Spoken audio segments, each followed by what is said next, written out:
Bien, buenas tardes, hermanos. Dios les bendiga en esta tarde. Quisiera basar una reflexión de la palabra en el Evangelio según Marcos, capítulo 11, verso 28 dice, y le dicen, ¿con qué potestad haces tú estas cosas? ¿Y quién te ha dado esta autoridad o esta potestad para hacer estas cosas? Un grupo de principales, de sacerdotes, de escribas, de ancianos, le encontraron a Jesús en el templo y le cuestionaban con qué autoridad él estaba haciendo esas cosas. Estaba enseñando, estaba sanando a la gente, estaba haciendo milagros. La gente lo estaba siguiendo y hubo una desconformidad en el grupo de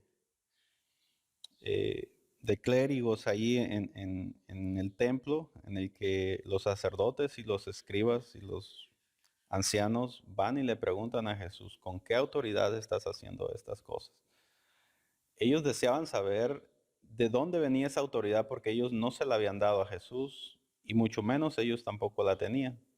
Y estaban preocupados de dónde es que él la había sacado. Y hace unos días atrás yo estaba orando ahí en mi casa y cuando oraba venía esa pregunta a mi mente, ¿con qué autoridad vengo ante Dios a pedirle? ¿O con qué cara yo vengo a pedirle? Y meditando en ello es que he basado esta reflexión en este pasaje para entender un poco de cuál era la autoridad de Jesús o qué hacía que Jesús tuviera tal confianza y tal fe delante de su Padre para hacer las cosas que él hacía. Por eso le he titulado a este sermón, No le pidas fiado a Dios. Y el tema del sermón pues es la autoridad de Jesús. Lucas capítulo 2, verso 46 dice que los ancianos, dice, estaban en el templo. Es decir, que él tenía este, la misma enseñanza que los ancianos. En el verso 46 de Lucas 2 dice que en cierta ocasión Jesús le encontraron ahí en el templo, sus padres, cuando él era pequeño, y que crecía con esa enseñanza Jesús. Es decir, con la misma enseñanza que se encontraba en el templo y con la que cotidianamente los sacerdotes o los escribas eh, enseñaban al pueblo, era la misma enseñanza que tenía Jesús. Entonces la pregunta era, ¿de dónde es que Jesús sacaba tal autoridad si la enseñanza era la misma? Era lo que estaba preocupando a los escribas, a los fariseos, a los sacerdotes y a los ancianos, porque ellos sabían que Jesús había crecido con ellos en el templo, había sido instruido con ellos también. La palabra de Dios dice en Lucas 2 que Jesús les preguntaba y se mostraba interesado acerca de la palabra y ellos le enseñaban. Me imagino que cuando le ven ahora a Jesús ya grande, predicando y enseñando y siguiendo una gran multitud, se acordaban de aquel niño pequeño que crecía con ellos en el templo. Y es por eso que ellos se preguntaban cómo es que él puede enseñar de esa manera, cómo es que él puede sujetar las enfermedades, pedir por las necesidades, y no solamente es pedirlo o decretar una palabra de autoridad, sino es que se cumpla aquella palabra. Y era lo que estaba asombrando la vida de los sacerdotes y la vida de los escribas y de los líderes, y ellos estaban inquietados en saber de dónde es que Jesús sacaba esa autoridad, porque técnicamente la palabra que Jesús tenía era la misma que ellos enseñaban. Jesús creció con el mismo, con la misma Torá, con la misma Biblia que ellos estaban leyendo. No había absolutamente nada de diferente. Aparte, el mismo lugar donde Jesús predicaba, que era el templo, como lo menciona en el verso 27 de Marcos, eh, era el mismo lugar donde los escribas o los sacerdotes enseñaban. Técnicamente era la misma gente y era la misma palabra. Entonces, a ellos les inquietaba cómo es que Jesús podía orar y no solamente eso, sino que la oración de él era respondida. ¿Cómo es que Jesús podía enseñar y no solamente enseñar, porque ellos también lo hacían, sino que aquella enseñanza era correspondida? había militantes, había discípulos, había multitudes que le seguían y eso inquietaba a los sacerdotes, a los escribas, y ellos querían saber cómo es que Jesús le hacía. Y es algo interesante porque técnicamente, insisto, la palabra era la misma, la gente era la misma, pero los resultados no eran los mismos. Había algo diferente en la vida de Jesús, en que él tenía resultados y ellos no lo estaban teniendo. Algo que me llamó la atención al leer este pasaje, por lo menos en la vida de los sacerdotes y de los escribas y de los ancianos, fue de que ellos se mostraron interesados en algo que ellos sabían que no estaba bien en sus vidas. Es bueno saber cuando las cosas tal vez no van bien en nuestra vida, en nuestro entorno, es bueno hacer una pausa y revisar por qué las cosas no se están dando, por qué las cosas no están saliendo como uno ha planeado. Hay gente que va viajando en su vehículo y escucha algún ruido extraño, puede percibir un olor tal vez extraño o ver algo en su automóvil, algún foco encendido o algo que no es algo normal. Y hay gente que inmediatamente se orilla y se detiene y empieza a revisar aquel vehículo, aun cuando no sabe y no entiende mucho de mecánica y no ha hecho ese vehículo, pero tiene el interés de saber que algo no anda bien y quiere encontrarlo. Pero hay otro tipo de personas que, aun cuando escuchan algo que no está bien, aun cuando ven algún focos rojos, no se detienen y siguen adelante mientras el vehículo no se apague, mientras el vehículo no se detenga, ellos siguen adelante. En la vida de los sacerdotes y de los escribas me llama la atención de que ellos sí quieren arreglar esa situación. Ellos dicen, hay algo en nuestras vidas que no está funcionando o hay algo en nuestro ministerio que no está funcionando. Nosotros tenemos la misma palabra que Jesús. Nosotros oramos igual que Jesús, pero Él sí responde, a Él sí le responden y a nosotros no. Nosotros enseñamos y a Él sí lo siguen, a Él sí lo aprecian como maestro y lo reconocen, pero a nosotros no. Y es interesante que nosotros podamos entender en nuestro entorno qué es lo que está pasando. Porque muchas de las veces si nosotros no percibimos las cosas que hay en nuestro entorno, no podemos corregir los errores que hay en nuestras vidas. No sé cuántos de nosotros nos hemos preguntado si nuestras oraciones están siendo escuchadas. Yo les comentaba que hace unos días estaba orando y cuando justo iba a empezar a orar, venía en mi mente, ¿con qué autoridad te hincas? ¿Con qué autoridad vienes y oras? Y esa pregunta yo me la hacía personalmente.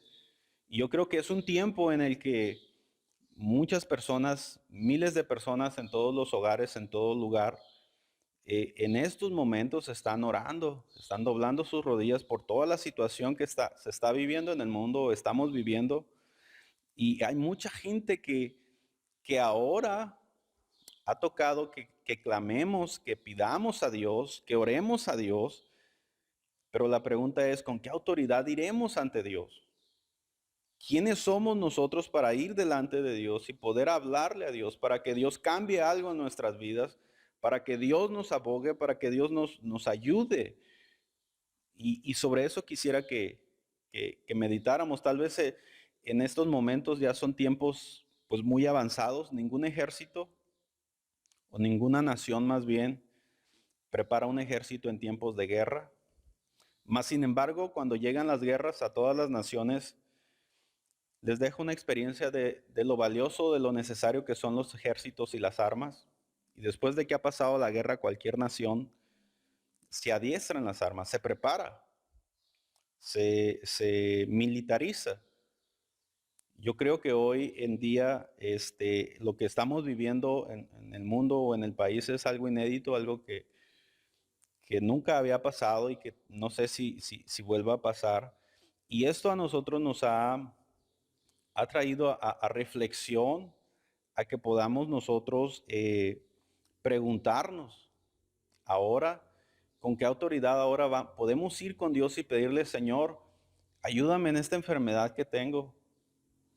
o ayúdame porque sabes que ahora yo ya no puedo trabajar, mis ingresos se han agotado y necesito que comer, necesito pagar la renta, necesito cubrir algunos gastos y estoy seguro que hay muchas personas que no se sienten con la autoridad para ir con Jesús o para ir con Dios en oración y pedirle.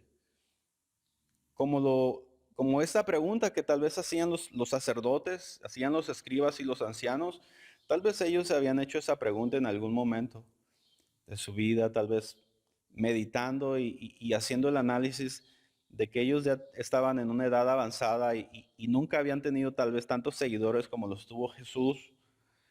Tal vez nunca habían visto a alguien sanar de la manera como Jesús lo estaba haciendo. Y llegó un momento en el que ellos empezaron a reflexionar y empezaron a preguntarse a sí mismos, ¿qué está pasando con mi vida? ¿Por qué es que Jesús cuando ora sí le escuchan a él? Por qué no me escuchan a mí? ¿O por qué Dios no escucha mis oraciones? ¿Por qué cuando Jesús enseña, a él sí lo atienden y a mí no? Yo creo que toda esta situación que nosotros estamos viviendo trae a nuestro corazón una gran enseñanza para preguntarnos, para sondear nuestro corazón con qué autoridad nosotros vamos a Dios y podemos orar, podemos clamarle, podemos pedirle. Eh, la autoridad que tenía Jesús, Lucas capítulo 2, verso 51 dice que Jesús estaba sujeto a sus padres, es decir, desde muy pequeño Jesús creció bajo la autoridad de sus padres, de José y María. Y en el verso 52 del capítulo 2 dice que crecía también en gracia para con Dios y para con los hombres. Quiere decir que la gente admiraban a ese niño por la obediencia o por alguna don que él tenía, algún carisma que él tenía. Y dice la palabra de Dios que él como ser humano, como persona, tenía simpatía ante las personas y la gente lo miraba con buenos ojos, porque era un niño o era un joven que estaba creciendo sujeto a la vida de sus padres, obediente, y él empezó como persona, él empezó a cultivar un testimonio personal. Es decir, Jesús tenía un respaldo moral para pararse delante de la gente y poder hablar. Algunos personas o no sé, como estos sacerdotes o estos escribas tenían el interés de saber de dónde es que venía esa autoridad.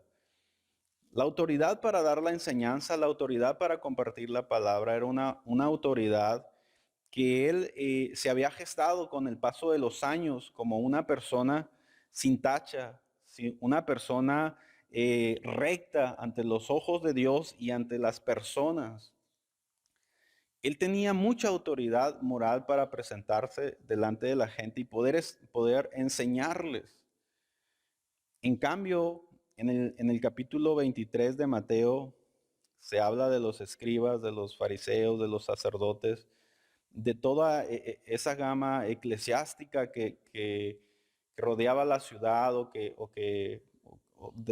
que gobernaban en ese entonces, en el que dice la palabra de Dios que era gente que estaba corrompida, era gente que no era honesta, era gente que no hacían las cosas bien, era gente que todo el mundo hablaba de ellos, la gente se daba cuenta de lo que ellos hacían, amaban los primeros lugares en las plazas, amaban el dinero, amaban el poder, las riquezas, que fueran elogiados, la fama. Había muchas cosas que la gente se daba cuenta que ellos eh, no tenían un buen testimonio, en el que ellos no hacían las cosas, vaya que ellos estaban enseñando. En cambio, la vida de Jesús era diferente, era recta.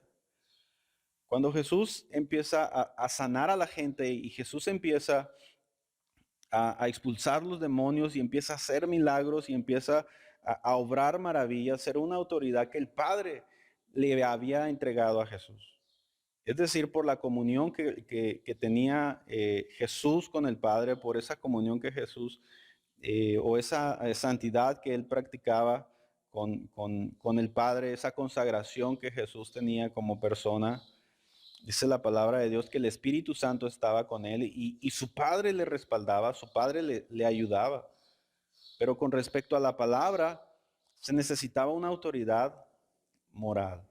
Se necesitaba un buen testimonio ante las personas para poder creer que lo que él le estaba enseñando era verdad.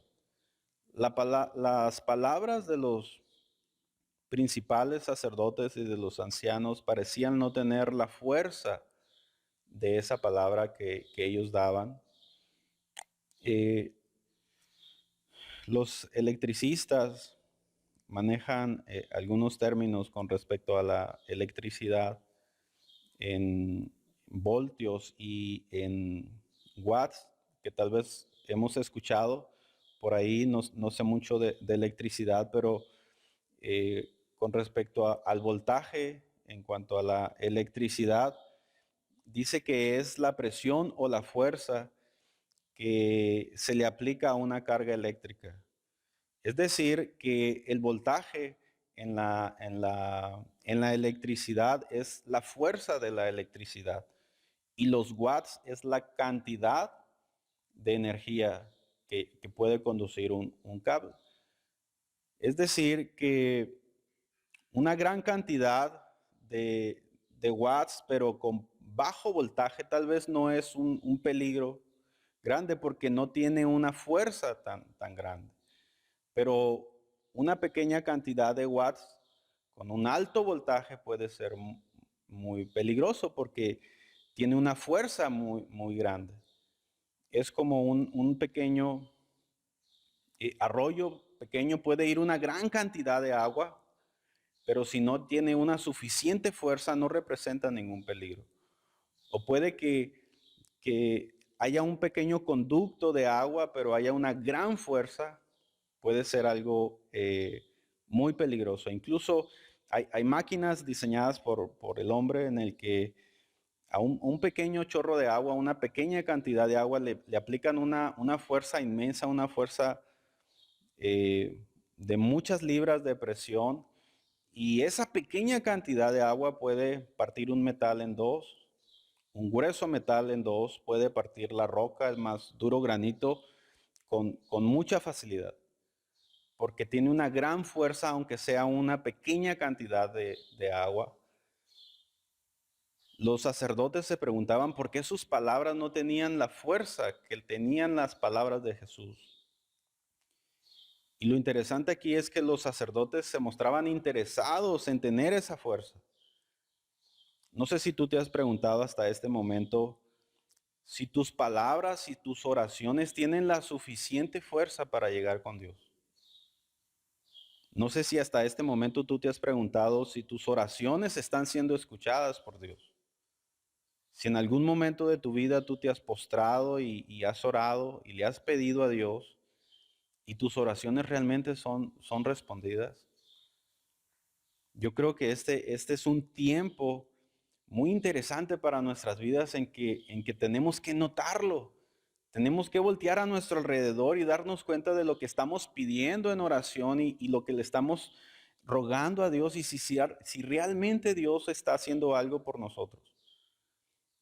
Estas personas habían estado orando por mucho tiempo y habían estado enseñando por mucho tiempo y viene alguien joven técnicamente con respecto a la edad de ellos, y él empieza a hacer lo que ellos nunca habían hecho, y él empieza a enseñar lo que nunca ellos habían enseñado, y ellos se muestran interesados en saber qué estaba pasando con él.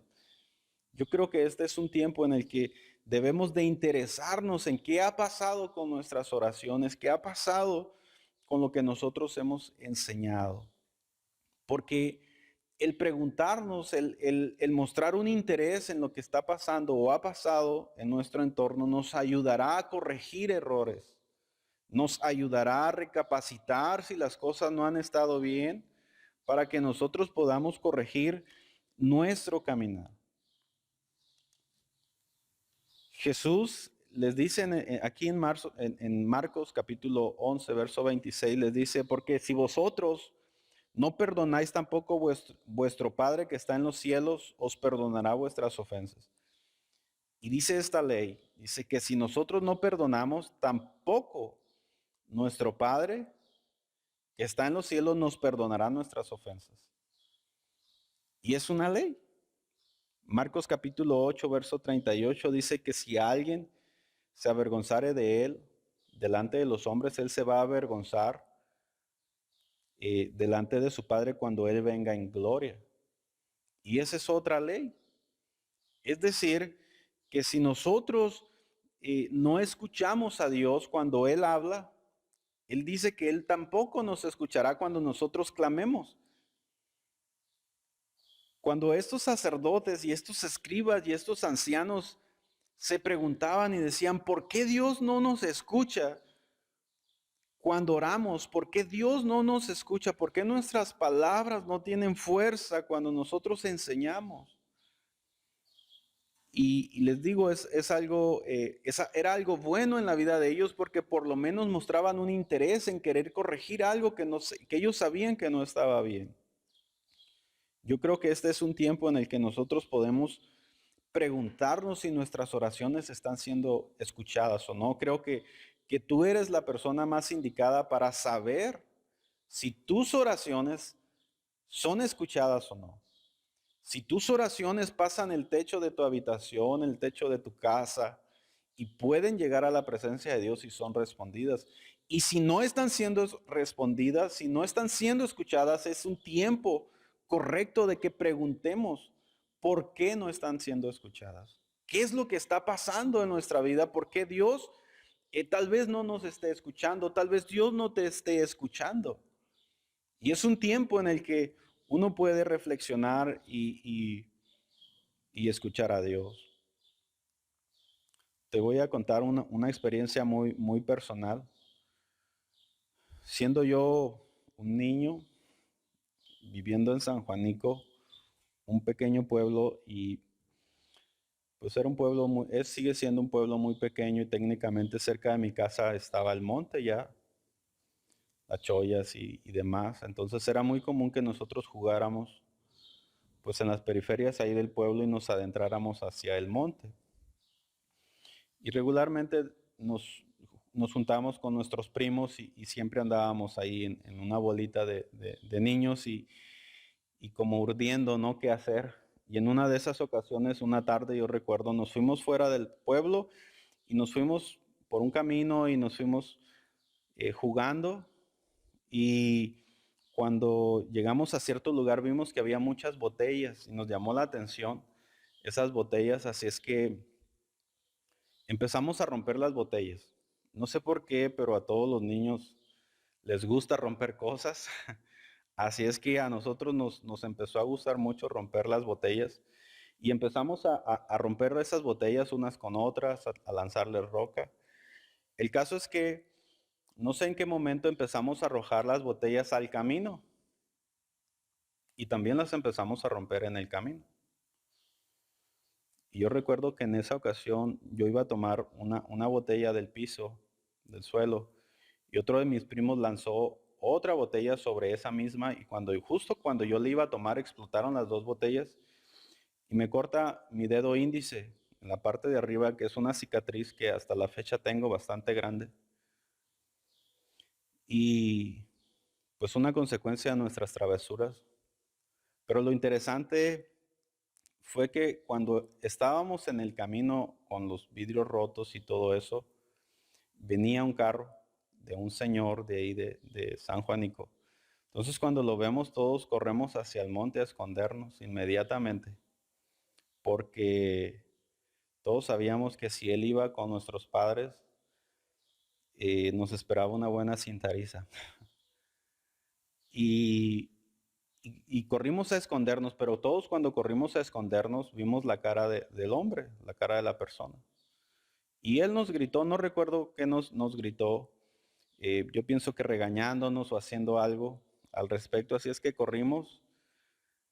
Yo llegué a mi casa, no comenté nada, no recuerdo cómo fue que me alivié y todo quedó ahí, pero lo por venir fue lo más difícil para mí. Resulta que yo vivía en el lado este del pueblo y la tienda estaba casi en el centro del pueblo. Entonces, para que yo fuera a la tienda del pueblo, tenía que pasar por la casa de ese señor. Entonces, cuando yo llego a mi casa y me mandan al primer mandado, que era muy común, que mi abuela o mi mamá nos mandaba a comprar algo a la tienda del pueblo, yo tomaba la bicicleta y me iba, pero ese día cuando yo iba a salir, yo dije, ¿cómo le voy a hacer para pasar a la tienda si está ese señor ahí? Y él me vio hacer algo que no debía de haber hecho. Y yo recuerdo, no sé cuántos años tendría, 8 o 9 años. Yo recuerdo que yo no tuve la autoridad para pasar por ahí. Así es que yo tomé un camino diferente, pero el camino diferente fue más largo. Y no solamente más largo, sino que era peligroso, porque de una calle a otra en el pueblo, pues las cuadras son muy grandes. Tenía que yo pasar por una casa donde había perros en mi bicicleta. Entonces tenía las dos opciones: o me iba por el camino largo y evitaba ver a esta persona, que siempre que la miraba me avergonzaba mucho de mi situación, o, o pasar por donde él estaba, pero yo no me sentía con la autoridad de pasar junto a su casa. Así es que yo recuerdo que por mucho tiempo no pasé por su casa y opté por el camino largo y peligroso. Y pensando en esa reflexión, muchas de las veces nuestras oraciones no son escuchadas porque estamos tomando un camino más largo y más peligroso, porque no tenemos la autoridad para pararnos delante de Dios y pedirle a Dios algo. Yo sé que toda esta situación y todo esto que estamos viviendo nos está ayudando. Y tal vez este es un tiempo que tal vez nunca tú te habías preguntado, ¿realmente mis oraciones son escuchadas? Y es algo muy sencillo de saber, porque nuestras oraciones tienen que ver con una petición. Y si la petición no ha sido respondida, es algo muy obvio. Y es algo con sentido común, de que podemos reflexionar en las oraciones que uno hace, si realmente son escuchadas o no. Y muy probablemente estamos siguiendo el camino largo y peligroso para llegar a Dios, porque no podemos pararnos de frente cara a cara con Dios, porque sabemos que hemos pecado, que no tenemos un testimonio, que cuando Él habla, nosotros no escuchamos. Y eso está sobre nuestra conciencia, eso está sobre nuestro corazón, y es difícil doblar las rodillas en nuestras casas, es difícil doblar las rodillas ahí a un lado de nuestra cama y orar a Dios. Y entonces es cuando vienen esas imágenes, tal vez que estorban nuestra oración para con Dios, o que estorban la respuesta de Dios a nuestras vidas. En algún momento la conciencia o el testimonio a la vida de los sacerdotes y de los escribas, de los ancianos, eh, les molestó y les hizo preguntarse por qué nuestras oraciones no son escuchadas. El camino es el correcto, porque si el camino fuera el problema, Jesús entonces tampoco recibiera la respuesta a las oraciones. Era obvio que el camino no era el problema, era obvio que el Dios al que ellos oraban no era el problema. Y ellos concluyeron del que el problema era ellos. Por esto ellos van y le preguntan a Jesús, ¿cuál es el secreto? Jesús, ¿cuál es el secreto de que tú sí eres escuchado? ¿Por qué a ti sí te escucha Dios y por qué a nosotros no? Este es un tiempo en el que la humanidad debemos de reflexionar si nuestras oraciones son escuchadas, si lo que nosotros estamos haciendo para Dios es atendido o no, si lo que nosotros estamos haciendo para Dios está dando resultados. Creo que es un tiempo en el que nosotros podemos preguntarnos qué han pasado con todas esas oraciones, si realmente han tenido la fuerza para que lleguen al trono de Dios, a la presencia de Dios, o tal vez preferimos no escuchar a Dios cuando Él habla y entonces a la hora de presentarnos a Dios elegimos el plan B, es decir, elegimos el camino más largo y elegimos el camino más peligroso para nuestras oraciones. Yo creo que cada uno de nosotros puede meditar muy personalmente en nuestros corazones cuál es nuestra relación con Dios. Por eso es que en ese momento yo me preguntaba, ¿con qué autoridad me paro o me hinco ante Dios para pedirle? Estoy seguro que en muchas ocasiones hemos escuchado la voz de Dios y la pregunta sería, cuando Dios habla, ¿escuchamos nosotros?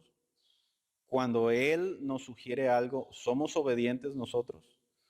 ¿O, o simplemente ignoramos la voz de Dios o simplemente ignoramos la indicativa de Dios? Jesús les dice, si ustedes no perdonan, vuestro Padre tampoco los va a perdonar. Jesús les dijo, si ustedes se avergüenzan de mí, yo me avergüenzo de ustedes. Y hay muchos pasajes en la Biblia en la que dice, si ustedes oran y me piden algo y yo he hablado y no me han escuchado, yo tampoco los oiré. Dice Isaías capítulo 1. Dice Jeremías también. La palabra era muy clara para la vida de los sacerdotes, de los escribas y de los ancianos, en la que ellos sabían por qué sus oraciones no estaban siendo escuchadas. Y yo creo que no hay omisión, yo creo que Jesús no lo estaba diciendo en broma, creo que Jesús no lo estaba diciendo jugando y decir, muchachos, no se lo crean, hombre, no importa tu estilo de vida, no importa lo que hagas, siempre mi Padre te va a escuchar. Mi Padre es tan bueno que siempre te va a atender, no importa cómo tú vivas, qué es lo que tú hagas. Pero Jesús no dijo eso. Jesús dijo, si ustedes perdonan, mi Padre los perdonará. Si ustedes no se avergüenzan, yo tampoco me avergüenzo de ustedes. Creo que es un tiempo en el que podemos reflexionar y meditar en lo que Dios ha hablado, en lo que Dios nos ha dicho, para que cuando nosotros hablemos, Dios nos escuche. Es hermoso escuchar y atender a esa oración, a esa petición, para que cuando uno le toque orar, pues sea escuchado también y sea atendido también. Siempre existe el plan B, siempre existe el camino alterno. No es el camino recomendable, no es el camino común, pero existe. Existe la misericordia de Dios. En las finanzas hay dos maneras de obtener los recursos, de obtener los productos que uno tiene o que uno quiere. Es decir, puedes ir con el efectivo y comprar, porque el efectivo es la autoridad para ir y adquirir ese producto y adquirir lo que quieres. Y vas y en esa autoridad te presentas ante el vendedor y le dices, quiero tal producto, quiero esto, quiero lo otro. Y tal vez la persona puede decir, bueno, ¿y quién te mandó? ¿De quién vienes? Simplemente le presentas la autoridad y él te despacha lo que tú quieres.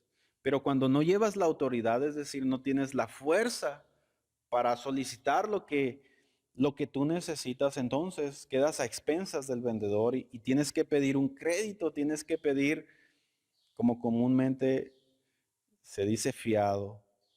Tienes que pedir que si la persona desea darte ese producto, aun cuando tú no tienes la autoridad para tenerlo, si él desea, lo tendrás, si no desea, no lo tendrás. Y es entonces cuando nosotros podemos vivir de caridad o podemos vivir de crédito, o podemos vivir de lo fiado. Es decir, no teniendo la autoridad, no teniendo el poder adquisitivo para tener aquello, entonces vamos y optamos por la misericordia y siempre vamos con las personas y podemos decir, si usted desea, si usted quiere, si usted pudiera, y entonces uno queda a expensas de los demás. Uno puede optar ese camino para ir con Dios y decirle al Señor, Señor, hágase conforme a tu misericordia, ¿sabes? Porque hoy no tengo la autoridad para pararme delante de ti, porque sabes que pues toda esta semana he pecado a gusto y he vivido como yo he querido, entonces pues no tengo la autoridad. Podemos optar por ese camino de pecado, de desobediencia, de que cuando Dios habla nosotros no escuchamos, y vivir de la misericordia de Dios, de la gracia de Dios, para ver si Dios quiere, para ver si Dios se compadece, por cuanto la Biblia habla de que la misericordia de Dios es para siempre y la misericordia de Dios es grande. La mayoría de los salmos están llenos de esas palabras, que la misericordia de Dios es grande y la misericordia de Dios es para siempre. No sé qué camino puedas optar por caminar delante de Dios. Tal vez eh, como en la vida de los fariseos y de los sacerdotes puedas entender un poco. Espero que este consejo, que esta reflexión en la palabra te traiga un poco de luz, un poco de explicación a las situaciones en las cuales has estado viviendo con relación a Dios o a tus oraciones. Eh, la palabra de Dios dice, nadie se presente delante de mí con las manos vacías. Es decir, es hermoso presentarnos delante de Dios con acciones de gracia, con júbilos, con cánticos, pero es muy diferente a llegar siempre a pedir perdón, siempre humillado y decir, Señor, es que he sido un pecador. Y es muy diferente a llegar en un tono de alabanza y de adoración a Dios, de no solamente llegar a pedir, sino ofrecer a Dios algo. Es bueno poder caminar el camino recto, el camino correcto delante de Dios, como el camino que Jesús caminó en sus oraciones, en su relación con el Padre. Creo que Jesús no le pedía fiado a Dios. Creo que Jesús no vivía solo de la misericordia de Dios, sino que Él desde pequeño se guardó del mundo, se cuidó del pecado, generó una vida en armonía con el Padre, en una vida devocional, en una vida de comunión con Dios. Y con el paso de los años, Él gestó una gran autoridad que podía pararse enfrente de grandes multitudes y hablarles con una autoridad única, con una autoridad que nadie más tenía. En lo personal, yo quisiera tener esa autoridad que tenía Jesús. No sé si tú quisieras tener esa autoridad que tenía Jesús para en estos momentos, sobre todo estos momentos tan difíciles que se están viviendo, en que doblemos nuestras rodillas o al postrarnos en algún lugar de nuestro hogar y poder orar de tal manera que Dios responda. Sería algo hermoso.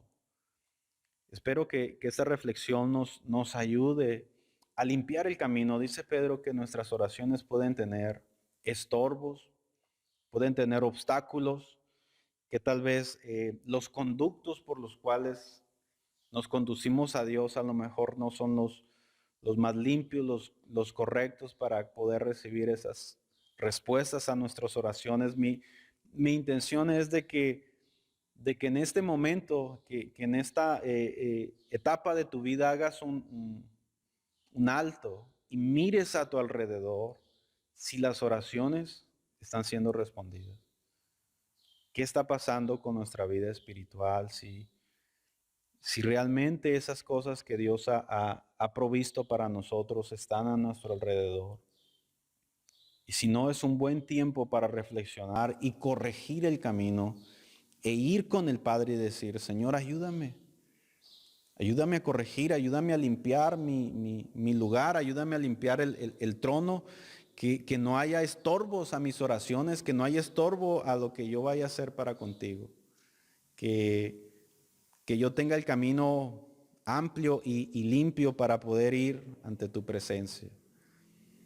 Espero que esta reflexión pueda traerte luz, pueda traerte dirección en la situación en la que estás viviendo. Deseo que Dios escuche tus oraciones, no solamente en la misericordia, que no solamente cuando vayas en oración con Dios dependas únicamente de la misericordia. Que la próxima vez que tú vayas a ir en oración con Dios, vayas y te presentes con la cara en alto, con la frente en alto, y puedas llegar con el Padre y decirle, Señor, te traigo una ofrenda de alabanza, te traigo una ofrenda de adoración, estoy agradecido, estoy agradecida, y disfrutar de la presencia de Dios, y no solamente presentarte cabizbajo, cabizbaja, sin poder ver a Dios, sin sentir a Dios, o simplemente dejar de orar, de decir, ¿para qué voy a orar si mi vida está en pecado, si mi vida es desobediente e incluso pensar en abandonar la fe? Te animo a que reflexiones como en algún momento los sacerdotes y los escribas reflexionaron en torno a su vida y dijeron, pues es tiempo de detener el vehículo porque lleva focos rojos y veamos qué podemos hacer. Deseo que tu vida sea bendecida, sea edificada y que puedas corregir lo que haya que corregir. Estoy seguro que cada uno de nosotros en lo personal puede hacer mucho al respecto para que nuestras oraciones sean escuchadas. Que Dios te bendiga esta tarde.